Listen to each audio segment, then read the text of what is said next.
Welcome to the studio. I've got the producer and the director. So producer Kareem McMichael and then director William Martin. Welcome into the world of G100. Thank you, thank you. So now all of this is going Friday night, April 28th, am I correct? That's correct. Friday, April 28th at 6 p.m. And where are we doing the screening? This is going to be at Savannah Tech in the Edberg Auditorium. So it's open and free to the public. Okay. The auditorium holds about 300 people. Okay. So we're hoping to attract a nice crowd, and we're looking for a great evening. So I was asking you off the air a little bit about how this story came to life.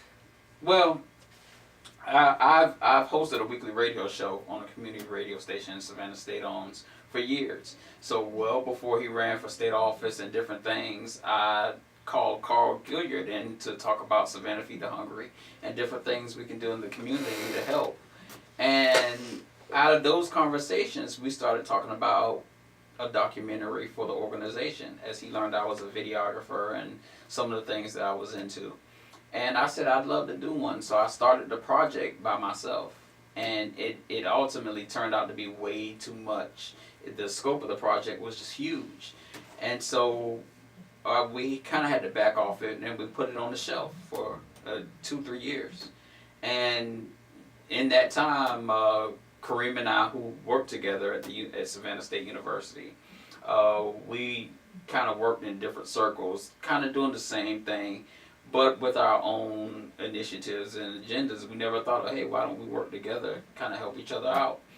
But we eventually learned just how talented the guy we shared an office was, and each other's skill set. And we also enrolled in a Georgia Film Academy certification course at Savannah Tech.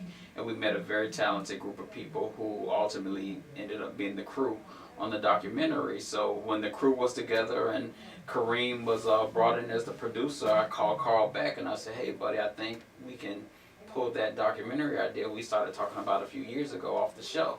And I think we can actually get this done now. And by that time he'd ran for office and done all these great things, and which added to the story even more. And so we pulled it off the shelf, and Savannah Feed the Hungry story was told, and it turned into this machine that is now ongoing, and hopefully on April 28th everyone gets to share in that. And so this is the story is what Savannah Feed the Hungry started as and where it's going and growing to, right? How much time did you spend, Kareem, out there like getting coverage and talking to people and doing interviews and stuff like that? Yeah, over the scope of time, it probably was about 5 months. I know from September to at least January we were shooting.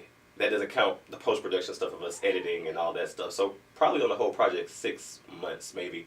We really hit the ground running, interestingly enough, right after Hurricane Matthew, because when we got back, Carl had these different... You had to have dinners, right? Yeah. People needed food. That was the biggest thing.